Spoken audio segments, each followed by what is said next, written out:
Personne ne sait ce que demain sera fait, mais parfois, les histoires savent avant nous. Écoutez bien, il était une fois un royaume très riche, posé là, tranquillement, au bord de la mer. L'on ne manquait pas, les marchés débordaient, les filets revenaient pleins. Bref, un royaume que tout le monde enviait. Tout le monde, sauf le roi. Car le malheur s'acharnait sur lui. Tous ses fils mouraient en bas âge, les uns après les autres. Le roi vieillissait, son trône restait solide, mais derrière lui, rien, pas d'héritier, juste le silence. Puis un jour, comme si le destin avait décidé de faire une dernière tentative, la plus jeune de ses épouses mit au monde un garçon. Sa Majesté. Au palais, ce fut l'explosion de joie. Mais très vite, cette joie eut un goût amer. Non, pas encore. Il ne survivrait pas à une autre perte. Il réfléchit longtemps, puis déclara. Pour protéger mon fils, je garderai son nom secret jusqu'à ce qu'il devienne un homme. La mort aime appeler les gens par leur nom. Eh bien, celui-là, elle ne le connaîtra pas. Seul son oncle maternel et moi saurons comment il s'appelle. Grâce à cette précaution, le jeune prince grandit. Et cette fois-ci, il ne mourut pas. Il devint fort, beau, sûr de lui, un vrai prince. Lorsqu'il atteignit l'âge d'homme, le roi prit une décision qui fit trembler tout le royaume.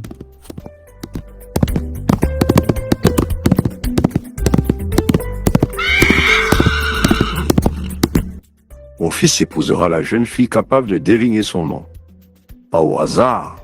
Si elle le connaît, c'est que le génie protecteur le lui aura révélé. Et si le génie l'a choisi, moi aussi.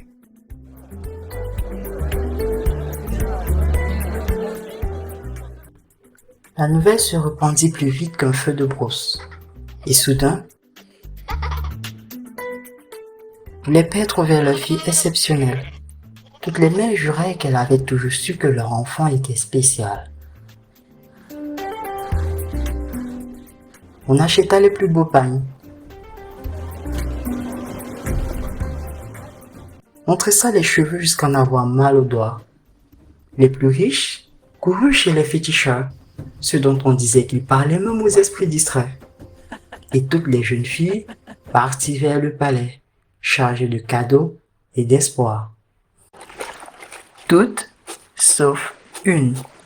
Dans un village vivait une pauvre orpheline nommée Akosewa. Son père, pêcheur, avait disparu en mer avant même sa naissance. Sa mère, elle, était morte en couche. Autant dire qu'Akosewa était arrivée au monde seule et qu'elle y était restée.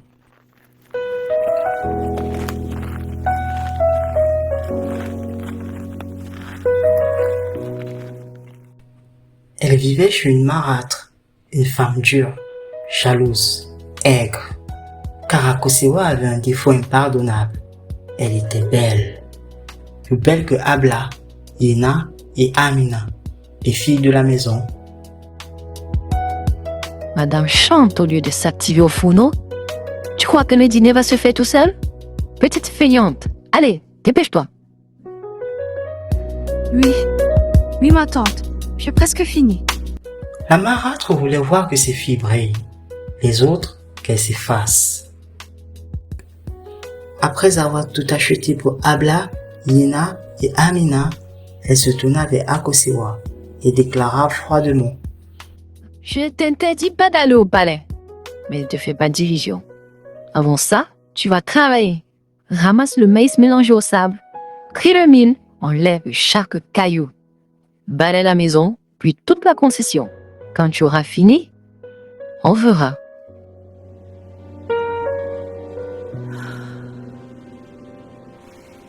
Akosewa soupira, mais elle obéit, comme toujours. Quand ses sœurs furent prêtes à partir, vêtues comme des princesses. Akosewa les regarda, silencieuse, puis dit: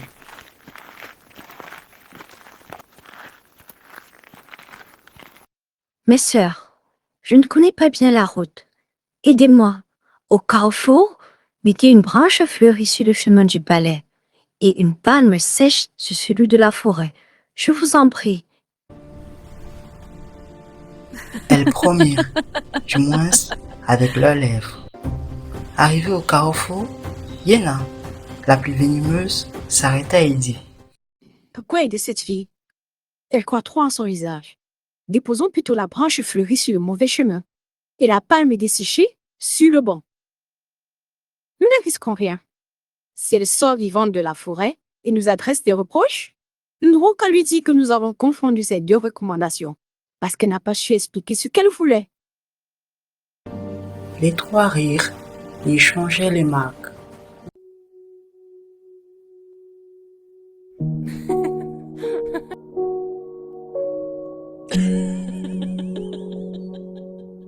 Pendant ce temps, Akosewa travaillait encore. Avec le peu de maïs ramassé, elle confectionna de belles boules de pâte. Elle les enveloppa dans des feuilles de bananier, se lava soigneusement et enfila sa robe la plus présentable. Puis, elle partit, seule.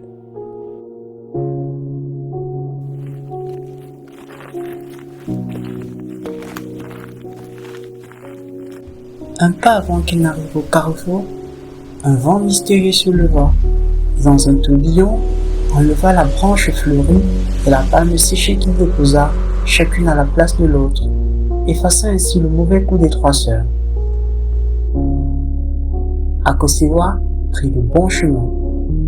Un peu plus loin, elle aperçut un vieillard, maigre, presque réduit à des os, qui implorait: Par pitié, mon enfant, donne-moi un peu de nourriture.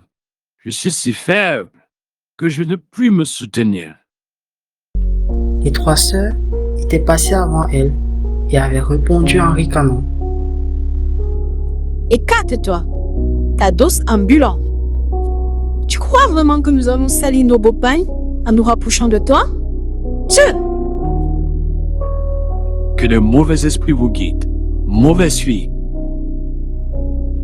Puis, elle s'était éloignée en riant. Le roi n'a pas besoin de mes boules de pâte, mais qui mange toujours de splendides repas, alors que ce vieillard est si affamé qu'il mourra sur le bord de la route, si je ne viens pas à son secours. Grand-père, je n'ai pas grand-chose, mais prenez, mangez.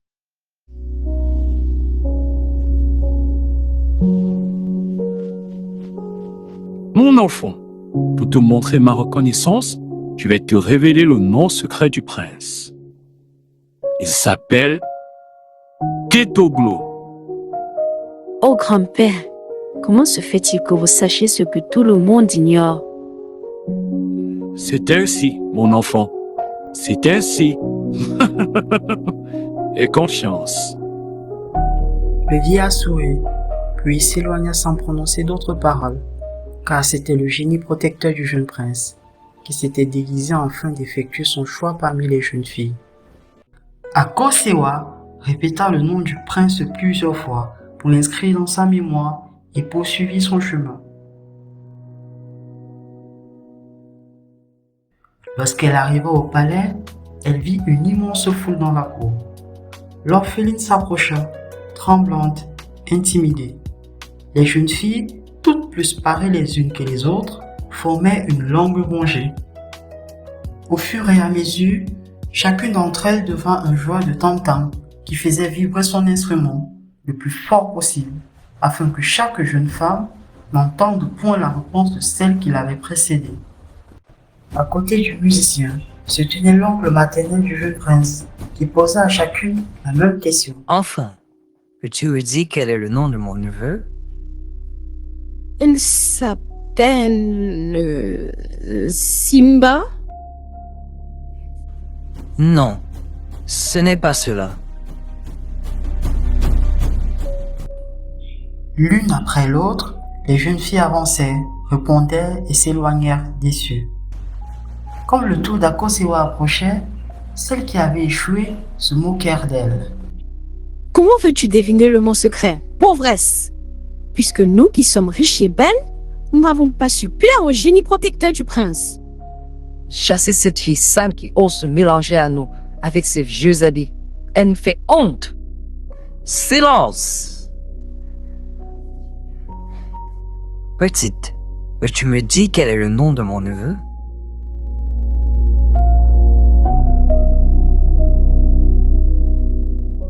Le prince a été nommé Ketoglo à cause des craintes de son père.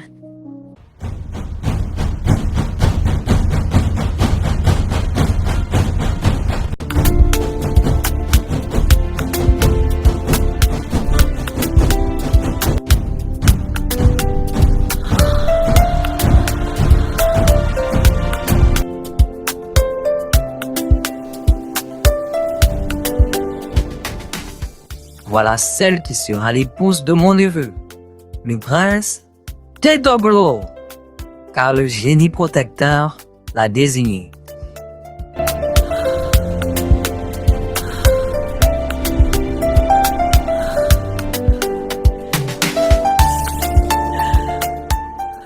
Et c'est ainsi qu'Akosewa, l'orpheline, devint une princesse et épousa le jeune prince.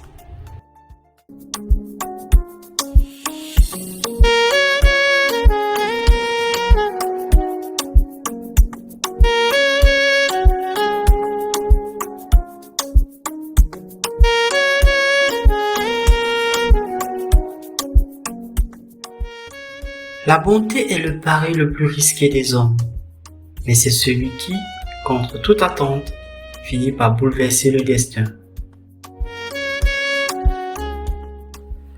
Merci d'avoir partagé ce moment avec nous. Si l'histoire t'a fait sourire ou réfléchir, mets un j'aime et abonne-toi pour ne rien rater des prochaines histoires. À très vite sur Raconte Afrique.